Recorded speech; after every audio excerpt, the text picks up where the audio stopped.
N9 news కి స్వాగతం. ముందుగా ముఖ్యాంశాలు. రాజకీయాల్లో విమర్శలు ప్రతి విమర్శలు సహజం. దాడి హేయమైన చర్య. BRS MLA Vemula Prashanth Reddy.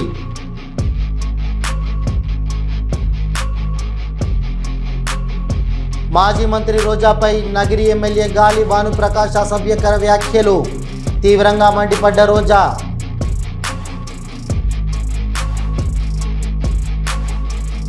హుస్నాబాద్ పట్టణంలో ప్రజలతో కలిసి మంత్రి పొన్నం ప్రభాకర్ మార్నింగ్ వాక్. ప్రజా సమస్యలను అడిగి తెలుసుకున్న మంత్రి.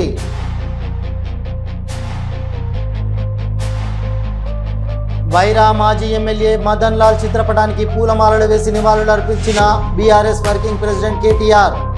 మదన్ లాల్ కుటుంబ సభ్యులకు అండగా ఉంటామని హామీ. అనకాపల్లిలో జాతీయ ఎస్సీ కమిషన్ సభ్యుడు వడ్డేపల్లి రామచందర్ పర్యటించారు. కలెక్టరేట్లోని జిల్లా అధికారులతో ఆయన సమీక్షించారు. నిర్దేశించిన మార్గదర్శకాల ప్రకారం పనిచేయని అధికారులు ఉద్యోగులను సస్పెండ్ చేయడంతో పాటు అవసరమైతే జైలుకు పంపే అధికారం కమిషన్కు ఉందన్నారు. జిల్లాలో విద్యార్థుల ఉత్తీర్ణత శాతం పెంపుదలపై విద్యాశాఖ అధికారులను అభినందించారు. అట్రాసిటీ కేసుల్లో పోలీసు శాఖ సత్వరమే విచారణ పూర్తి చేసి ఛార్జీ షీటులు దాఖలు చేయాలని, దాడుల కేసుల్లో కౌంటర్ కేసులను నమోదు జరగకుండా జాగ్రత్తలు తీసుకోవాలని చెప్పారు. ఔత్సాహిక ఎస్సీ పారిశ్రామికవేత్తలకు పీఎంజీఈపీ స్టాండప్ ఇండియా పథకం ద్వారా బ్యాంకులు రుణాలు అందించాలని, ప్రధానమంత్రి 5 కోట్ల వరకు పూచికత్తు లేని రుణాలు బ్యాంకర్లు అందించేందుకు వీలుగా 1000 కోట్లతో సీజీటీఎంసీని ఏర్పాటు చేశారని అన్నారు.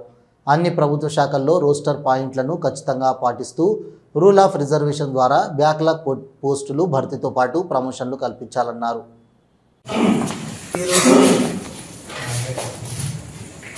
అనకాపల్లి జిల్లా సమీక్ష సమావేశం జరిగింది. ఈ యొక్క సమీక్ష సమావేశంలో నేషనల్ ఎస్సీ కమిషన్ సభ్యునిగా సమీక్ష చేయడం జరిగింది. ఈ సమీక్షలో హరిజన గిరిజనులకు రావాల్సినటువంటి ఉపాధి అవకాశాలు, self employment scheme, industries, bankers and backlog vacancies, promotions, compensative appointments ఏవైతున్నాయో అన్నిటి విషయాల మీద అన్ని డిపార్ట్మెంట్ అంటే సుమారు ఒక 44 డిపార్ట్మెంట్ హెచ్ఓడీలతోటి సమీక్షించడం జరిగింది. వాళ్లకు రావాల్సినటువంటి ప్రభుత్వం నుండి చేరాల్సినటువంటి పథకాలు సక్రమంగా అమలు జరుగుతున్నాయా లేదా అనే దాని మీద సమీక్ష చేయడం జరిగింది. ముఖ్యంగా పోలీస్ కేసుల విషయంలో కూడా కేసులు ఎన్ని కేసులు అయినాయి, మర్డర్ కేసులు ఎన్ని అయినాయి, ఎఫ్ఐఆర్లు ఎన్ని అయినాయి అనే విషయం కూడా ఎస్పీ గారు, కలెక్టర్ గారు ఇద్దరు యొక్క పర్యవేక్షణలో ఏమేమి పనులు అవుతున్నాయనే విషయం మీద చర్చించడం జరిగింది. చాలా విషయాలలో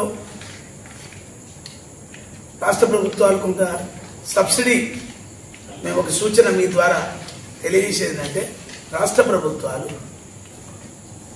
ఏదైతే జిల్లా పరిశ్రమల కేంద్రం ద్వారా వాళ్ళు ట్రాన్స్పోర్ట్ రంగం కానివ్వండి, పరిశ్రమ రంగంలో కానీ సబ్సిడీ ఆలస్యం జరుగుతున్నాయి. రాష్ట్ర ప్రభుత్వాలు ముఖ్యంగా రాష్ట్ర ప్రభుత్వము చొరవ తీసుకొని సబ్సిడీ వెంటనే వేయాలనేది కూడా మేము గవర్నమెంట్ కాంగ్రెస్ గూండాల దాడిపై బీఆర్ఎస్ ఎమ్మెల్యే వేముల ప్రశాంత్ రెడ్డి తీవ్రంగా స్పందించారు. రాజకీయాల్లో విమర్శలు ప్రతి విమర్శలు సహజం. ప్రతిపక్షం అధికార పార్టీ వైఫల్యాలపైన ప్రశ్నిస్తూనే ఉంటుంది అని ప్రశాంత్ రెడ్డి పేర్కొన్నారు. కాంగ్రెస్ గూండాల దాడిపై బీఆర్ఎస్ ఎమ్మెల్యే వేముల ప్రశాంత్ రెడ్డి తీవ్రంగా స్పందించారు. రాజకీయాల్లో విమర్శలు ప్రతి విమర్శలు సహజం. ప్రతిపక్షం అధికార పార్టీ వైఫల్యాలపైన ప్రశ్నిస్తూనే ఉంటుంది అని ప్రశాంత్ రెడ్డి పేర్కొన్నారు. బాల్కొండ నియోజకవర్గ ప్రజలకు, నిజామాబాద్ జిల్లా ప్రజలకు నమస్కారం.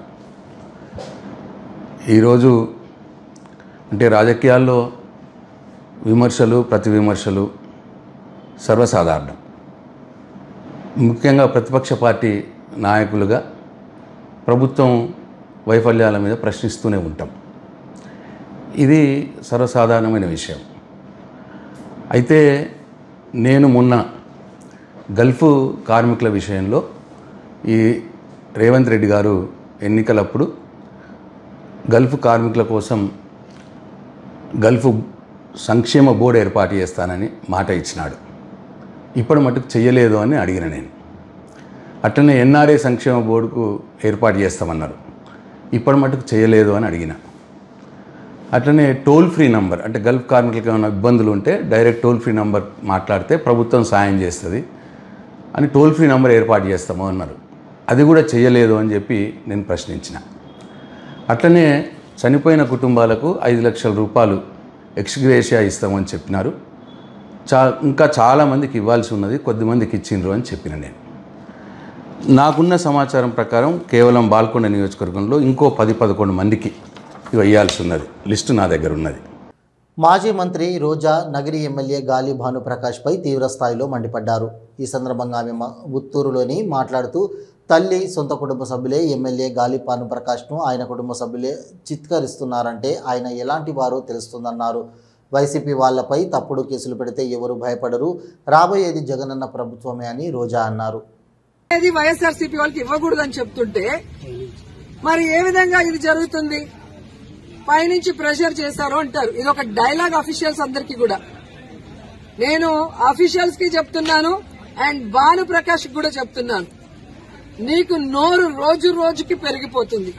నిన్నలా మొన్న మీరు మాట్లాడిన దాని మీద ఇప్పుడు నేను కేసు ఇవ్వబోతున్నాను. అలాగే డెఫర్మేషన్ సూట్ కూడా వేయబోతున్నాను. ఇన్ని రోజులు నువ్వు కౌన్సిలర్కి ఎక్కువ, ఎమ్మెల్యేకి తక్కువ అని వదిలేశాను. కానీ రోజు రోజుకి నీకు బాగా ఎక్కువైపోయి నువ్వు మాట్లాడే విధానానికి ఫుల్ స్టాప్ పెట్టాలని ఈ రోజు మేము ఒక డెసిషన్ తీసుకుంటున్నాం. హుస్నాబాద్ పట్టణంలో ప్రజలతో కలిసి పొన్నం ప్రభాకర్ మార్నింగ్ వాక్ చేశారు.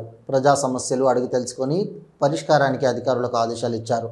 ప్లాస్టిక్ వాడకం వల్ల ఎదురయ్యే సమస్యలపై మున్సిపల్ అధికారులు ఏర్పాటు చేసిన అవగాహన కార్యక్రమంలో మంత్రి పాల్గొన్నారు. పట్టణంలో ప్లాస్టిక్ వాడకాన్ని తగ్గించాలని, గ్రామ స్టీల్ బ్యాంకు పంపిణీ చేస్తున్నామని, పెళ్లిళ్లు, శుభకార్యాలకు సింగిల్ యూజ్ ప్లాస్టిక్ వాడవద్దని, స్టీల్ సామాగ్రి వాడాలని సూచించారు. హుస్నాబాద్ సుందరీకరణలో భాగంగా పొట్లపల్లి వెళ్లే దారిలో ఆరేపల్లి చౌరస్తా వద్ద త్రిశూలం వాటర్ ఫౌంటైన్ను ప్రారంభించారు. హుస్నాబాద్ ప్రభుత్వ ఆసుపత్రిని సందర్శించి చికిత్స పొందుతున్న రోగులను పరామర్శించి వైద్య సదుపాయాల గురించి అడిగి తెలుసుకున్నారు. మాజీ మంత్రి రోజాపై నగరి టీడీపీ ఎమ్మెల్యే గాలి భానుప్రకాష్ దిగజారుడు వ్యాఖ్యలు చేశారని వైసీపీ మహిళా విభాగం రాష్ట్ర అధ్యక్షురాలు వరదు కళ్యాణి ఫైర్ అయ్యారు. రోజాపై ఎమ్మెల్యే వ్యాఖ్యలను ఖండించారు. గాలి భానుప్రకాష్ను టీడీపీ నుంచి సస్పెండ్ చేయాలని చంద్రబాబును డిమాండ్ చేశారు. రోజాను హీరోయిన్ తక్కువ, వ్యాంపుకు ఎక్కువ అని నీచపు వ్యాఖ్యలు చేయడం దారుణమన్నారు. ఎంతవరకు సమంజసం అని నేను అడుగుతూ ఉన్నాను. గాలి భానుప్రకాష్ అనే వ్యక్తి కనీసం ఇంగిత జ్ఞానం ఉండి మాట్లాడుతున్నారా అని నేను అడుగుతూ ఉన్నాను. తెలుగుదేశం పార్టీ ఎమ్మెల్యే అతను.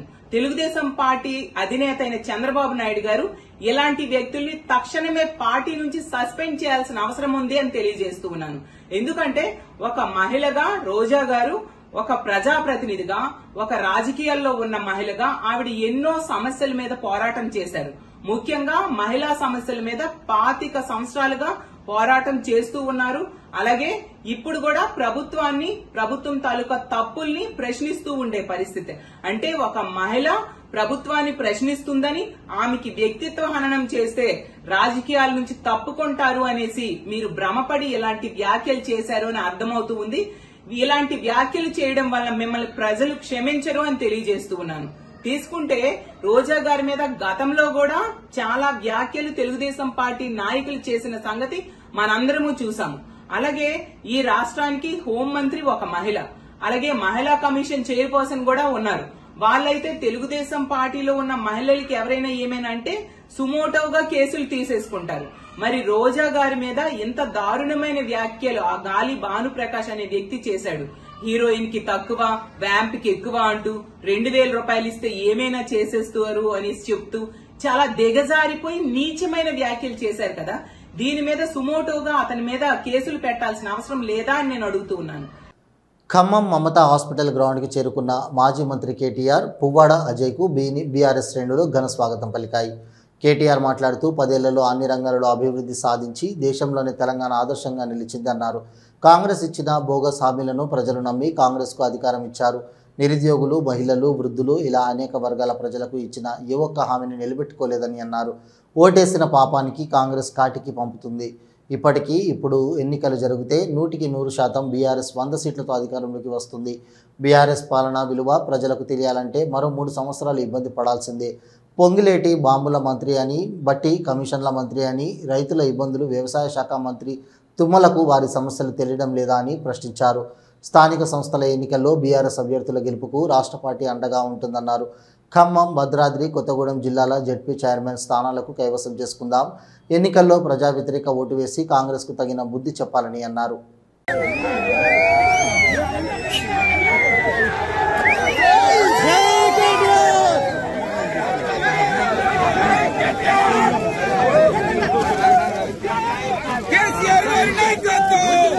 మచిలీపట్నంలో మాజీ మంత్రి పేర్ని నాని దిష్టిబొమ్మను టీడీపీ కార్యకర్తలు దగ్ధం చేశారు.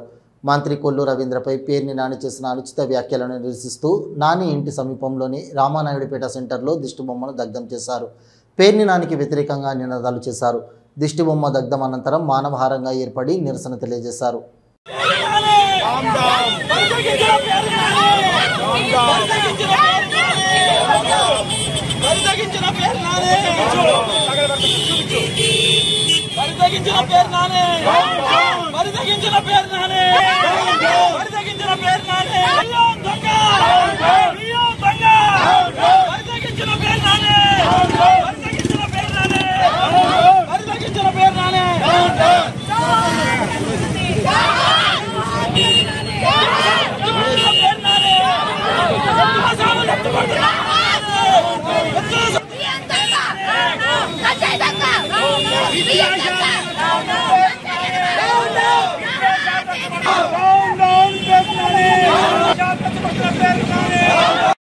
కూతురు అదే విధంగా ఒక మంత్రి భార్య మరి నీలిమా గారు ఆవిడ ఎంత సౌమ్యంగా ఉంటుందో, ఎంత గౌరవ మర్యాదలు తెలిసిన వ్యక్తి మా అందరికీ తెలుసు. నిజంగా ఇవాళ మరి పొరుగు నియోజకవర్గాల నుంచి వచ్చిన ప్రతి మహిళను కూడా ఆవిడ ఆదరించి ఎంత మర్యాదగా మాట్లాడిస్తుందో. ఆవిడ కొల్లు ఫౌండేషన్ పెట్టి ఎంతో మందికి కూడా ఇవాళ మరి జావలాంటివి కానీ, భోజనాలు కానీ, మరి అనేక రకాలైన ఇళ్లు కాలిపోయినా కానీ, లేకపోతే వికలాంగులకు పెన్షన్లే కానీ, ఇట్లాంటివన్నీ కూడా ఎన్నో సేవా కార్యక్రమాలు ఆవిడ అమలు పరుస్తా ఉంటే ఆవిడ రాజకీయం చేయట్లేదా అంటే, ఆవిడ ఏం రాజకీయాలు చేసిందని నువ్వు నిరూపిస్తావు అంటే నీకు ఎక్కడి నుంచి ఎక్కడికి మాట్లాడుతున్నావు? నువ్వు నీ భార్య మీద అక్రమ రేషన్ బియ్యం వ్యాపారం చేస్తూ నీ భార్య మీద పెట్టి నీ భార్యను బయటికి తీసుకొచ్చావు. ఆ జయప్రద గారు ఒక తోటి మహిళగా ఎప్పుడు కూడా మేము మరి ఆవిడ నిజంగానే రాజకీయాల్లోకి రాలా, ఎప్పుడు కూడా ఆవిడని విమర్శించి మాట్లాడడానికి మేము ఇష్టపడలా. మాకు మా పార్టీ, మా అధినాయకుడు మరి మా సంస్కృతి సంప్రదాయాలు మాకు నేర్పినాయి కాబట్టి మేము మాట్లాడటానికి ముందుకు రావట్లా. కానీ మీరు చాలా తప్పు మాట్లాడుతున్నారు. ఇవాళ మీరు రవీంద్ర గారి మీద మినిస్టర్ అయ్యారు, ఇవాళ మసూల బీచ్ ఫెస్టివల్ పెట్టారు, లేకపోతే బందర్లో పోర్టు తీసుకొస్తున్నారు, లేకపోతే బందర్ని డెవలప్ చేస్తున్నారు, ఆయన రాష్ట్ర మంత్రిగా ఎవరు ఫోన్ చేసినా ఎనీ టైంలో స్పందిస్తున్నారు అనే అక్కసతో నువ్వు ఇవాళ ఇక్కడ అల్లరి చేయాలి, నువ్వు గుర్తింపు పొందాలని ఇవాళ ఇట్లాంటి పిచ్చి పిచ్చి అవాకులు పేలుతున్నావు. మళ్ళీ మిమ్మల్ని హెచ్చరిస్తా ఉన్నాం, మీరు ఎటువంటి ఒళ్ళు దగ్గర పెట్టుకుని ఉండకపోతే, ఎటువంటి అవాకులు చవాకులు కనుక పేలితే మహిళలు మీకు దేహశుద్ధి చేయక తప్పదు. నీ కొడుకు రాజకీయ భవిష్యత్తు కావాలంటే నువ్వు మంచిగా ప్రజల్లోకి పంపాలే తప్ప మరి నీ కొడుకు ఒక మహిళా డాక్టర్ని హెరాజ్ చేశాడు. ఆ రోజున ఏం చేశావు? అధికారంలో పెట్టి మీరు ఎన్ని భూములు మీ పేర్లు మార్చుకున్నారు, ఇవన్నీ కూడా మీవన్నీ బయటకు వస్తాయి అని చెప్పి అల్లరి చేసి నువ్వు జైలుకి వెళ్ళి సానుభూతిని తీసుకుంటే ఇవన్నీ పక్కన పడిపోతాయి అనుకున్నావా? చేసిన పాపం ఎప్పుడు పోదు, తాగినోడు కడతాడు తాళ పనులాగా నీ బతుకంతా కూడా బయటకు వస్తుందని భయంతోనే నువ్వు ఇవన్నీ చేస్తున్నావని కూడా మేము చెప్పి ఒళ్ళు దగ్గర పెట్టుకుని జాగ్రత్తగా ఉండాలని కృష్ణా జిల్లా తెలుగు మహిళల తరపున నేను గట్టిగా హెచ్చరిస్తున్నామని ఈ సందర్భంగా తెలియజేస్తా ఉన్నాం. కొల్లాపూర్ నియోజకవర్గంలో వివిధ అభివృద్ధి కార్యక్రమాలకు శంకుస్థాపన చేయడానికి విచ్చేస్తున్న తెలంగాణ రాష్ట్ర ముఖ్యమంత్రి రేవంత్ రెడ్డి బహిరంగ సభకు విజయవంతం చేయండని మహిళతో బస్సులో ముచ్చటించిన టీపీసీసీ క్రమశిక్షణ committee chairman Nagar Kurnool parliament సభ్యులు డాక్టర్ మల్లు రవి.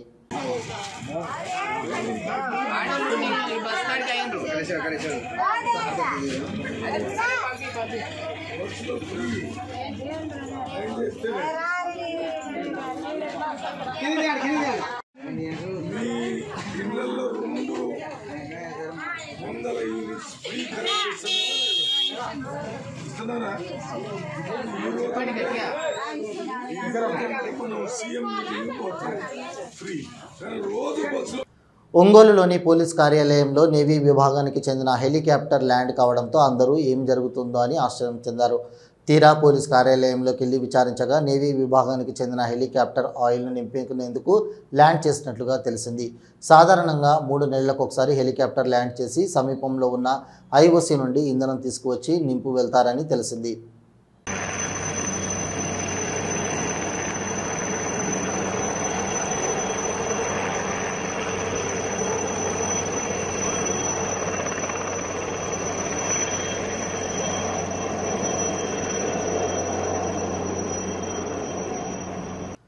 మాజీ మంత్రి కేటీఆర్ బైరా మాజీ ఎమ్మెల్యే మదన్ లాల్ చిత్రపటానికి పూలమాలలు వేసి నివాళులర్పించారు. మదన్ లాల్ కుటుంబ సభ్యులను ఆయన పరామర్శించారు. ఆయన వెంట మాజీ మంత్రి సత్యవతి రాథోడ్, రాజ్యసభ సభ్యులు ఎంపీ గాయత్రి రవి, మాజీ మంత్రి పువ్వాడ అజయ్, సత్తుపల్లి మాజీ ఎమ్మెల్యే సండ్ర వెంకట వీరయ్య తదితరులు ఉన్నారు.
రాష్ట్రంలో అర్హులైన ప్రతి ఒక్కరికి టిట్కో గృహాలను అందజేస్తామని ఏపీ టిట్కో చైర్మన్ అజయ్ కుమార్ స్పష్టం చేశారు.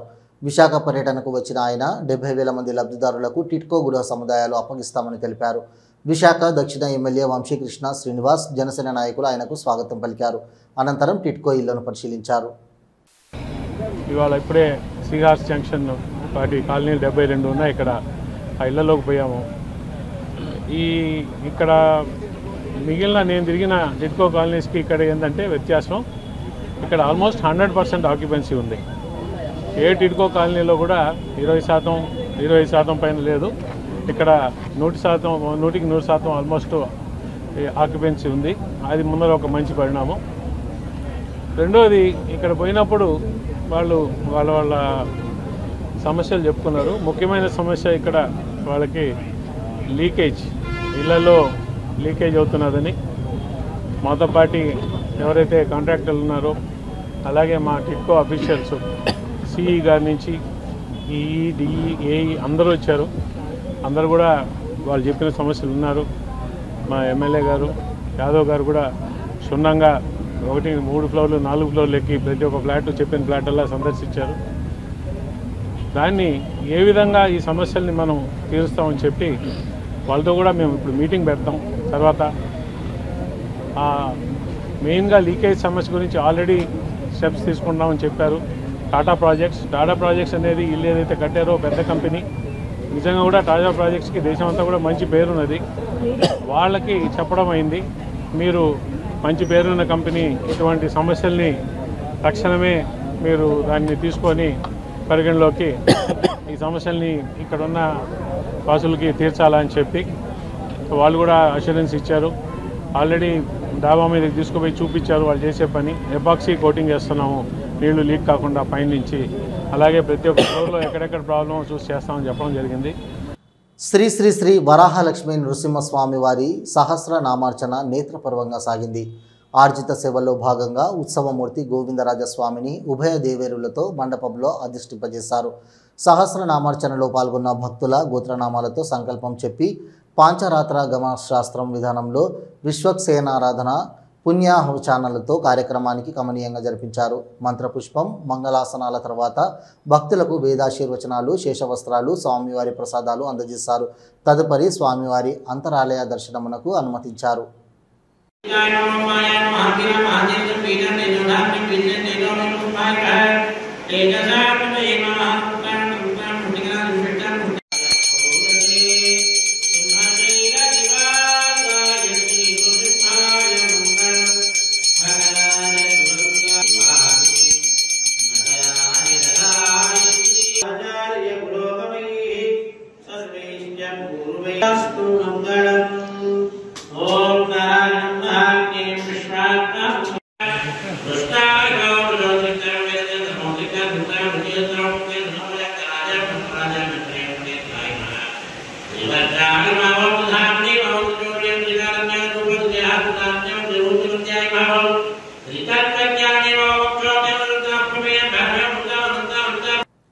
ఇవి ఈనాటి వార్తలు. చూస్తూనే ఉండండి న్యూస్.